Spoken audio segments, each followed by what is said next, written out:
चलो, let me help you with the solution. देखो क्या करो। माइक्रो का मतलब क्या होता है? माइक्रो का मतलब होता है 10⁻⁻⁶, और यहाँ कोई प्रीफिक्स नहीं लिखा। जब कोई प्रीफिक्स नहीं होता तो वन होता है, और वन का मतलब होता है 10⁻0। आप -6 से जीरो में जा रहे हो, इसका मतलब आप छोटे से बड़े में जा रहे हो। जब आप छोटे से बड़े में जाओगे तो आप उसको करोगे डिवाइड। किससे डिवाइड करोगे? आप डिवाइड करोगे डिफरेंस। डिफरेंस आ रहा है 10⁻6 का। अच्छा, अब एक काम करो, कैलकुलेटर में रख लो ना, इतनी परेशानी क्या है? ये देखो, 2 × 10⁻³ इस नंबर को डिवाइड करना है 10⁻6 से। मेरे पास जो जवाब आ रहा है वो आ रहा है 0.000000002।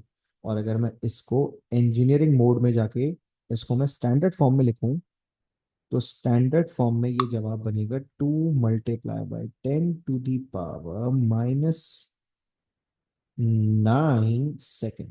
इस तरह से जवाब आना था। Clear? That is the final answer. Very good Areeba. और -3 विद -6, या वी आर कंबाइनिंग इट। या -3 को -6 से कंबाइन करें, दैट्स व्हाई इट बिकम्स -9। या ठीक है। Alright, let's attempt a few more, उसके बाद आज की क्लास एंड कर देंगे। ये क्वेश्चन नंबर 8 है, ये भी कर लो जल्दी से, ये भी बड़े प्यारा सवाल है। क्वेश्चन नंबर 8 में आपसे क्या कह रहे हैं? आपसे कह रहे हैं कि टेरा जूल को गीगा जूल में कन्वर्ट करो। बेटा, टेरा का मतलब क्या होता है? टेरा का मतलब होता है 10⁻12, और गीगा का मतलब होता है 10⁻9। तो आप बड़े यूनिट से छोटे यूनिट में जा रहे हो, और जब आप बड़े से छोटे यूनिट में जाते हो, आप मल्टीप्लाई करते हो।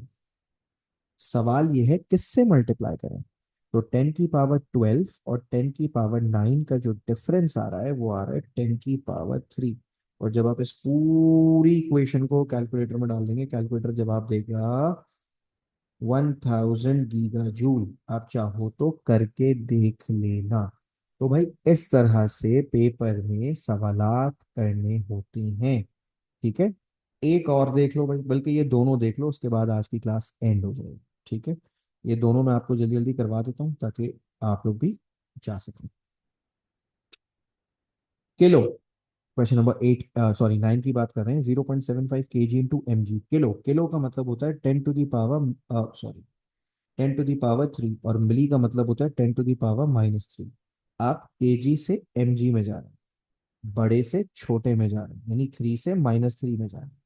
जब बड़े से छोटे में जाते हैं तो मल्टीप्लाई। किससे मल्टीप्लाई करें? तो 3 का और -3 का डिफरेंस कितना है? अच्छा, बहुत सारे बच्चों को ये बड़ा मुश्किल लगता है 3 और -3 का डिफरेंस। इसको इस तरह से इमेजिन करो कि तुम बिल्डिंग के बेसमेंट 3 लेवल पर हो, और मैं बिल्डिंग के थर्ड फ्लोर पे हूँ। तो बेसमेंट 3 से थर्ड फ्लोर कितना ऊपर है? Basement 2, basement 1, ground floor, first floor, second floor, third floor. तो 3 से लेके -3, या -3 से लेके 3 तक का जो डिफरेंस आ रहा है वो आ रहा है 6।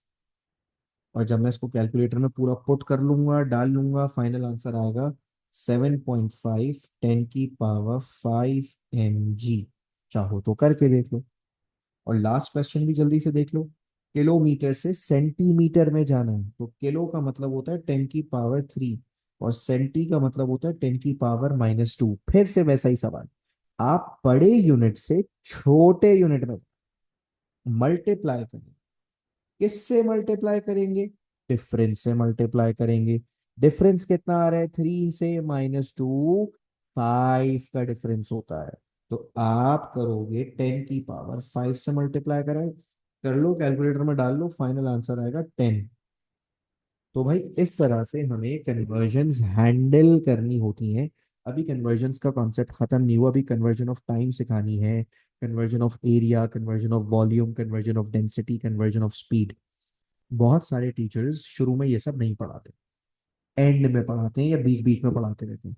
मैं ऐसा समझता हूँ कि ये कन्वर्जन्स शुरू में ही सिखा देनी चाहिए ताकि आगे कोई मसला ही ना हो। क्लियर है? तो ठीक है, इसको इंशाल्लाह अब हम नेक्स्ट क्लास में यहीं से कंटिन्यू करेंगे। Thank you so much. Recording of करते हैं।